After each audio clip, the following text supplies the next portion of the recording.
بسم اللہ الرحمن الرحیم۔ السلام علیکم ورحمۃ اللہ وبرکاتہ۔ میں ہوں سید عاشق حسین اور آپ دیکھ رہے ہیں اسلامک نالج۔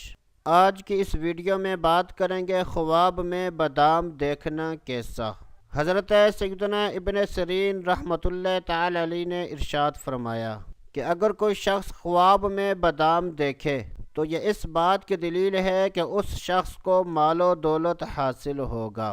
حضرت سیدنا جابر مغربی رحمۃ اللہ تعالی علیہ نے ارشاد فرمایا کہ خواب میں بادام کا دیکھنا مال و دولت حاصل ہونے کی دلیل ہے۔